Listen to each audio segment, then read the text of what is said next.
पहला पाठ राजाओं का ग्रंथ अध्याय 10 पद संख्या 1 से 10 तक। शेबा की रानी ने सुलेमान की कीर्ति के विषय में सुना था और वह पहेलियों द्वारा उसकी परीक्षा लेने आई। वह ऊंटों की लंबी कतार के साथ यरूशलेम पहुंची, जिन पर सुगंधित द्रव्य, बहुत सा सोना और बहुमूल्य रत्न लदे हुए थे। वह सुलेमान के यहाँ अंदर आई और उसके मन में जो कुछ था उसने वह सब सुलेमान को बताया। सुलेमान ने उसके सभी प्रश्नों का उत्तर दिया।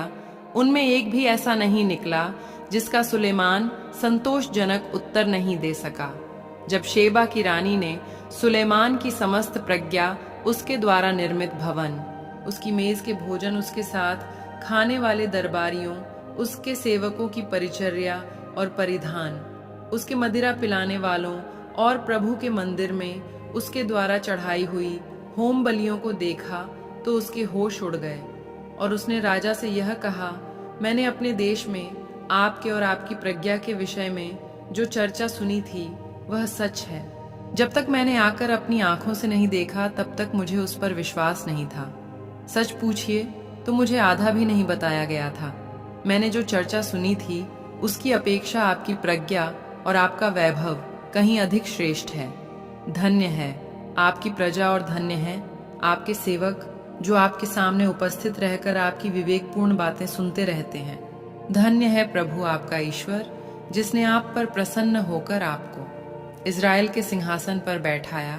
इज़राइल के प्रति उसका प्रेम चिरस्थायी है, इसलिए उसने न्याय और धार्मिकता बनाए रखने के लिए आपको राजा के रूप में नियुक्त किया है। उसने राजा को 120 मन सोना, बहुत अधिक सुगंधित द्रव्य और बहुमूल्य रत्न प्रदान किए। शेबा की रानी ने जितना सुगंधित द्रव्य सुलेमान को दिया उतना फिर कभी नहीं लाया गया। यह प्रभु की वाणी है। ईश्वर को धन्यवाद।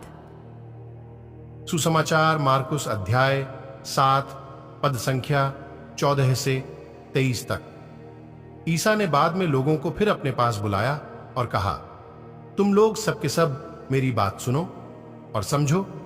ऐसा कुछ भी नहीं है जो बाहर से मनुष्य में प्रवेश कर उसे अशुद्ध कर सके, बल्कि जो मनुष्य में से निकलता है वही उसे अशुद्ध करता है।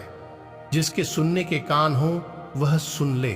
जब ईसा लोगों को छोड़कर घर आ गए थे तो उनके शिष्यों ने इस दृष्टांत का अर्थ पूछा। ईसा ने कहा, क्या तुम लोग भी इतने नासमझ हो?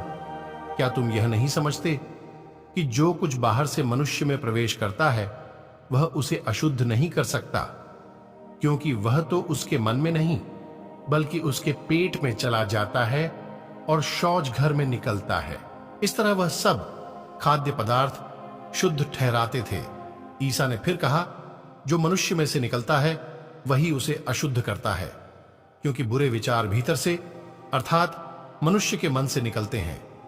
व्यभिचार, चोरी, हत्या, परगमन, लोभ, छल कपट, लंपटता, ईर्ष्या, झूठी निंदा, अहंकार और मूर्खता, ये सब बुराइयां भीतर से निकलती है और मनुष्य को अशुद्ध करती हैं। यह प्रभु का पवित्र सुसमाचार है। हे ख्रीस्त, तेरी स्तुति हो। मनन चिंतन। आज के सुसमाचार में मार्कुस अध्याय 7 पद संख्या 14 से 23 हमें याद दिलाया जाता है कि सच्ची पवित्रता केवल बाहरी रीतियों या दिखावे के बारे में नहीं है, बल्कि हमारे हृदय की शुद्धता से उत्पन्न होती है। यीशु हमें सिखाते हैं कि हमें जो बाहर से हमारे शरीर में प्रवेश करता है वह हमें अपवित्र नहीं करता है, बल्कि जो हमारे विचारों, इरादों और कार्यों से बाहर आता है वह हमें अपवित्र करता है। एक ऐसी दुनिया में जो अक्सर सफलता और धर्मनिष्ठा के बाहरी मापदंडों पर ध्यान केंद्रित करती है। यीशु हमें पवित्रता की एक गहरी समझ के लिए बुलाते हैं। वह हमें अपने हृदय और इरादों की जांच करने के लिए यह पहचानते हुए प्रोत्साहित करते हैं कि हमारे शब्द और कर्म हमारे आंतरिक स्वयं के कुंड से बहते हैं। हमारे प्रभु जोर देते हैं कि ईर्ष्या, छल और घमंड जैसे पाप हृदय में उत्पन्न होते हैं। यीशु का सच्चा अनुसरण करने के लिए हमें अपने हृदय को शुद्ध करना और ईश्वर के प्रेम का प्रतिबिंब करने वाली सद्गुणों को विकसित करना होगा।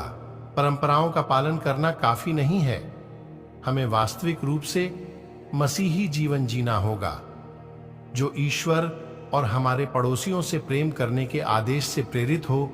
जब हम अपनी आध्यात्मिक यात्रा का नेतृत्व करते हैं, तो आइए हम अपने हृदय की शुद्धता और ईश्वर के साथ अपने संबंध में वास्तविकता के लिए प्रयास करें। ऐसा करके हम उसकी कृपा के पात्र बनते हैं, एक आवश्यकता में रहने वाली दुनिया में प्रेम और करुणा लाते हैं। हमारी इच्छा है कि पवित्र आत्मा हमें सच्ची पवित्रता की खोज में मार्गदर्शन करें, ताकि हमारे शब्द और कार्य हमेशा यीशु के प्रेम का प्रतिबिंब करें।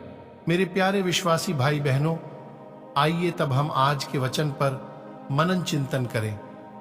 आप सभी को परमेश्वर आशीष तथा शांति प्रदान करे। आमीन।